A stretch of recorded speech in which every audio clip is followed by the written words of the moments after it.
بسم اللہ الرحمن الرحیم۔ السلام علیکم سامعین، B S Urdu M S Urdu کے حوالے سے اردو زبان کا آغاز و ارتقاء، یہ آپ کے سامنے موضوع ہے جناب۔ آج ہم اس پر بات کریں گے۔ میرے چینل پر نئے ہیں تو سبسکرائب کیجیے، بیل آئیکن ضرور دبا دیجیے تاکہ تعلیمی اور علمی نئی آنے والی تمام ویڈیوز آپ کو بر وقت مل سکیں۔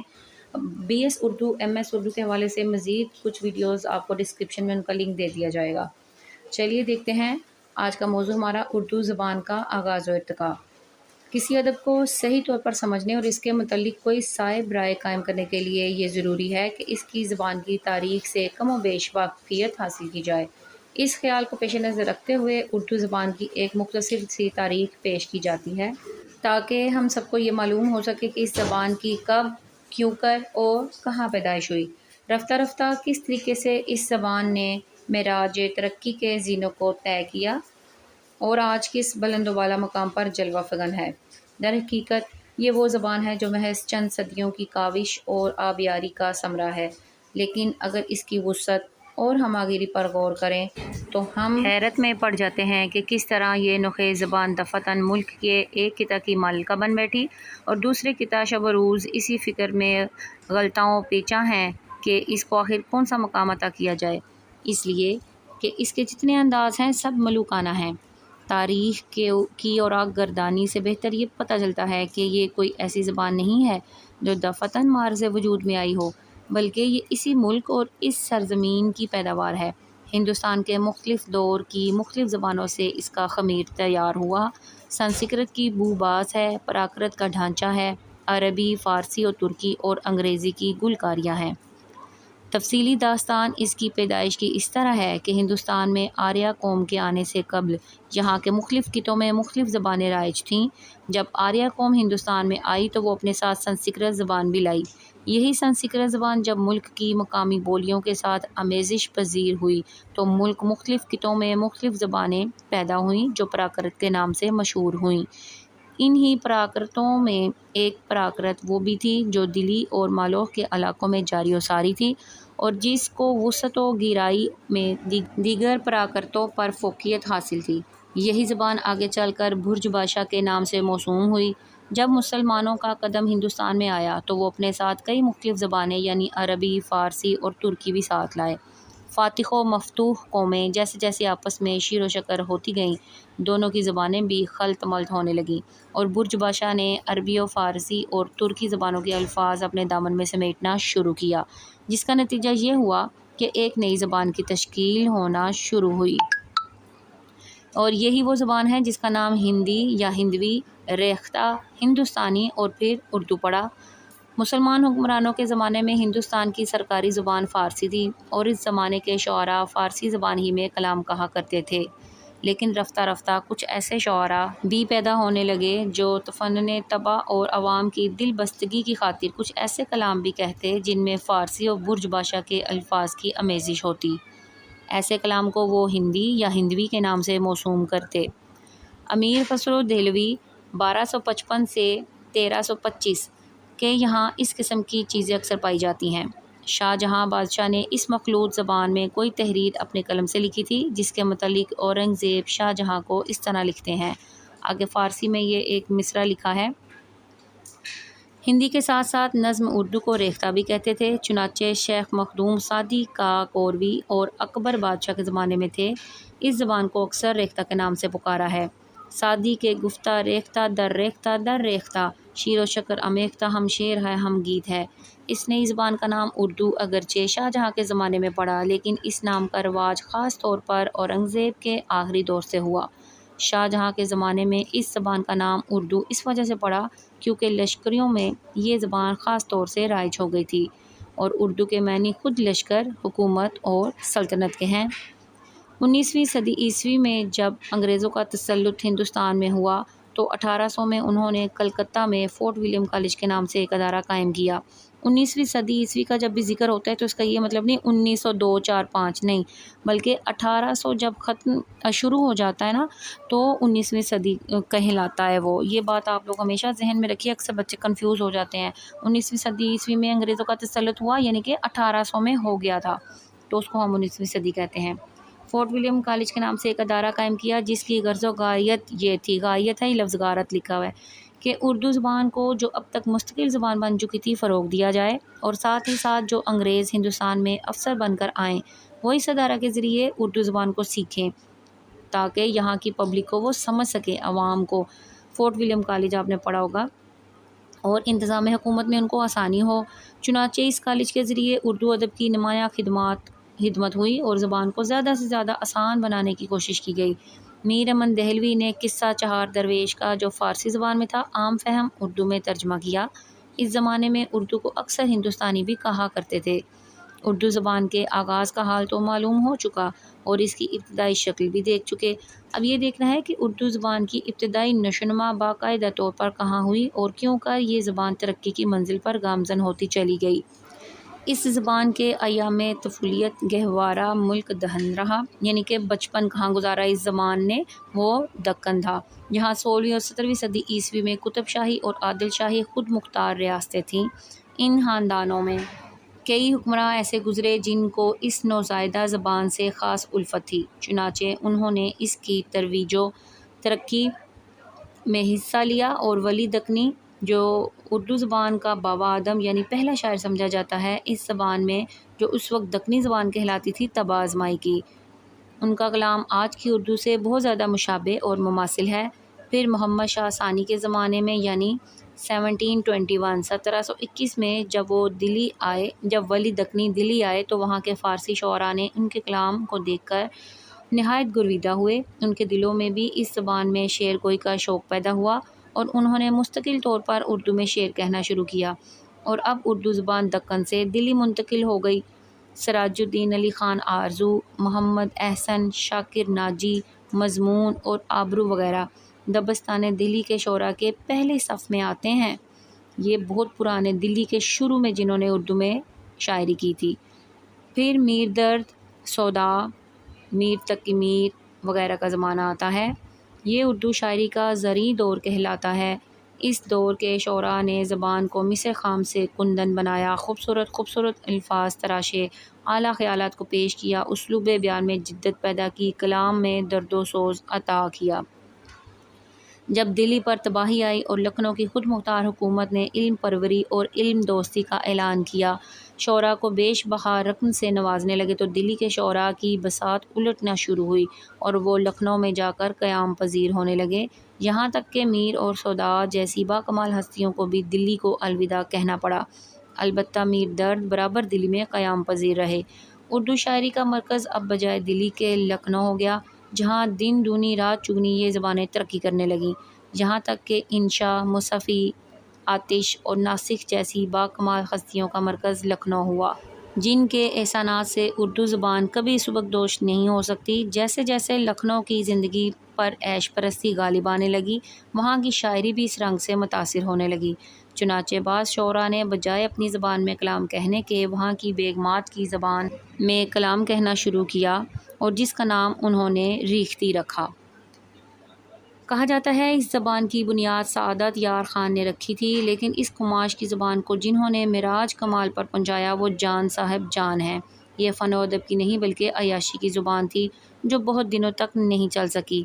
واجد علی شاہ کے زمانے میں دبستان لکھنؤ نے زبان میں ایک نیا رنگ پیدا کیا، یعنی تصنع، بناوٹ اور رعایت لفظی کا بہت زیادہ استعمال ہونے لگا، یہاں تک کہ پنڈت دیا شنکر نسیم نے تو گلزار نسیم میں اس کی انتہا کر دی، جو ہرگز لطف سے حالی نہیں اور شاعر کے کمال فن کی بے ساختہ داد دینا پڑتی ہے۔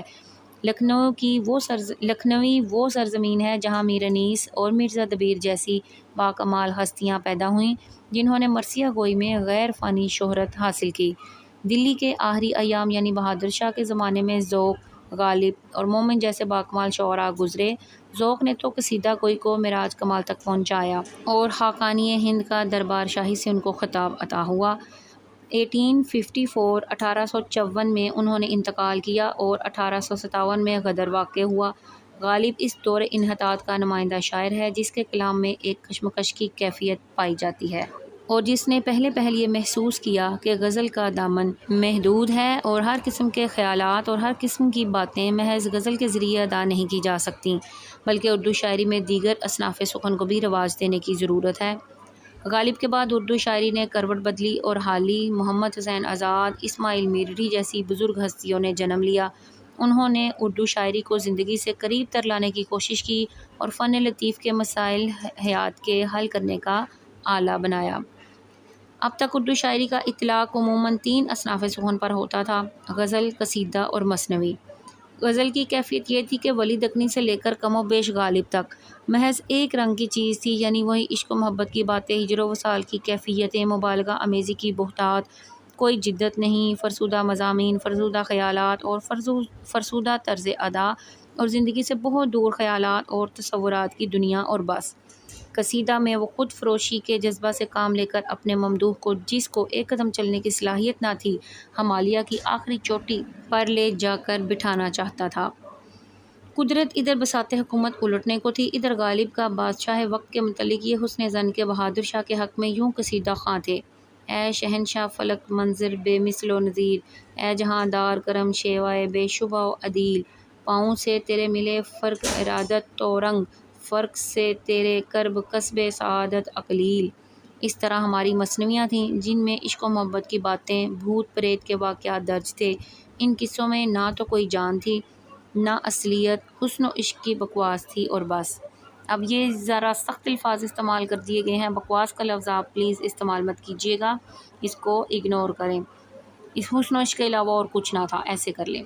حالی سے جدید اردو شاعری کی بنیاد پڑی اور انہوں نے مسدس مدد جزر کی رجز خوانی کر کے ایک خوابیدہ قوم کو بیدار کرنا چاہا۔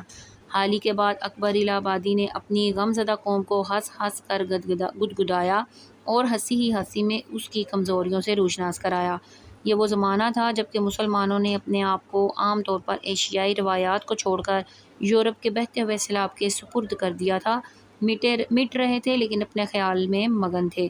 اکبر کے بعد اقبال تشریف لائے، جو اس سلسلے کی آخری کڑی قرار دیے جاتے ہیں۔ انہوں نے قوم کی بربادی کے اسباب کا صحیح طور پر جائزہ لیا اور ان کی اصلاح کی خاطر ٹھوس و کارآمد پروگرام ان کے سامنے پیش کیا۔ انہوں نے شاعری کو محض فنی نقطہ نگاہ سے نہیں دیکھا بلکہ اس کو اصلاح کا ایک اہم ذریعہ بنایا۔ اقبال خصوصی طور پر قوم کو سخت کوشی، خودداری اور اخوت کی تعلیم دیتے تھے۔ اقبال کا انتقال 1938 میں ہوا۔ اس کے بعد کا دور حاضر کہلاتا ہے اور آج ہم اس دور سے وابستہ ہیں۔ اس دور میں اردو شاعری کے مختلف میلانات ہمارے سامنے ہیں، جس کی مختصر سی فہرست یہ ہے: اقبال کا رنگ اکثر شعراء کے کلام میں خاص طور پر جھلکتا ہے۔ بعض شعراء انقلاب عظیم اور اشراقیت کے علم بردار ہیں۔ جوش، فیض، سردار جعفری، احمد ندیم قاسمی وغیرہ اس ضمن میں اعزاز کے خاص طور پر مستحق ہیں۔ اب تک ہمارے ادب میں صرف بزمیاں مثنوی تھیں، اب رزمیہ مثنویاں بھی لکھی جانے لگیں۔ حفیظ جالندھری نے شاہنامہ اسلام ہے، صحیح کر لیجئے۔ حال میں سریر کابری نے شاہنامہ ہند لکھ کر اردو ادب کے خزانے میں ایک نیا اضافہ کیا۔ غزل گوئی کی تہ میں اب تک قنوتیت کار فرما تھی، لیکن اب رجائیت اور امید کی لہریں موجیں مارنے لگی ہیں۔ پوائنٹس کی صورت میں آپ کو بتایا کہ کیا کیا ہوا۔ ہماری شاعری میں ایک نئی صنف کا اضافہ ہوا، یعنی نظم معرہ یا نظم آزاد۔ اس نظم کے خاص علم بردار میرا جی اور نون میم راشد ہیں۔ اس قسم کی نظموں میں قافیہ، ردیف اور ہم تعداد ارکان شاعری کی پابندی نہیں کی جاتی۔ خلاصہ یہ کہ آج ہماری اردو شاعری ایک بحرائی اور عبوری دور سے گزر رہی ہے اور جس کی عکاسی ہمارے شعراء پورے طور پر کر رہے ہیں۔ کلام میں ہر طرح کی جدت پیدا کرنے کی کوشش کی جا رہی ہے اور امید قوی ہے کہ جلد یہ زبان دنیا کی سربرآوردہ زندہ زبانوں میں اپنا مقام بنا کر رہے گی۔ یہاں تک تو نظمی کارناموں کا حال بیان ہوا ہے، اب نثری داستان کی کہانی بھی سننی چاہیے۔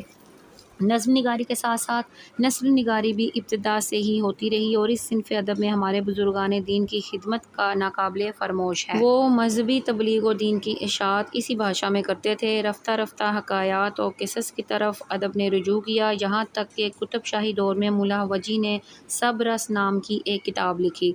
اس کتاب کی زبان قدیم ہے اور بہت سے ایسے دکنی الفاظ استعمال ہوئے ہیں جن کے معنی بغیر فرہنگ کے سمجھنا مشکل ہے۔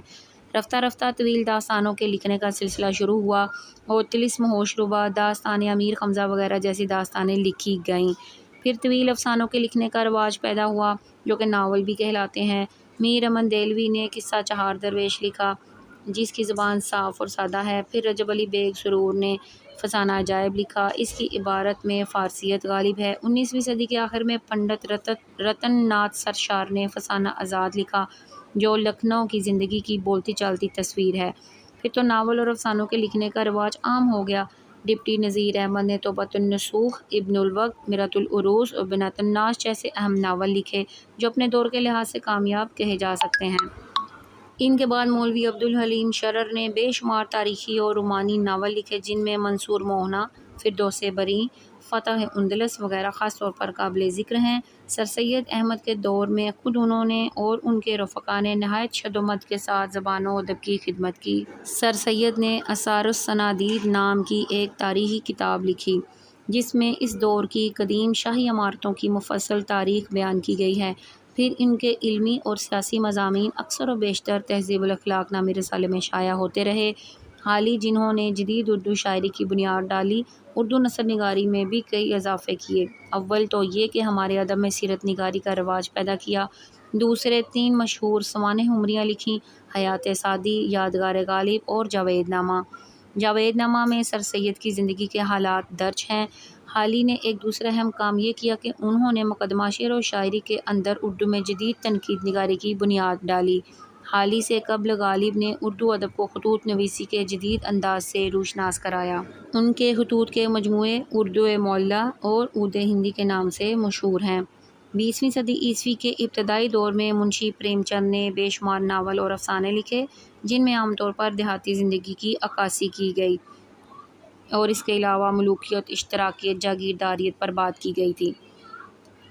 عبدالحلیم شرر اور منشی پریم چند کے بعد سے اردو میں ناول نگاری اور مختصر افسانوں کے لکھنے کا رواج عام ہو گیا۔ اسی دور میں آغا خشر کاشمیری نے اسٹیج پر کھیلنے کے لیے نہایت کامیاب اور بے شمار ناول لکھے جن میں آنکھ کا نشہ، دل کی پیاس، عظمت کی دیوی وغیرہ خاص طور پر مشہور ہیں۔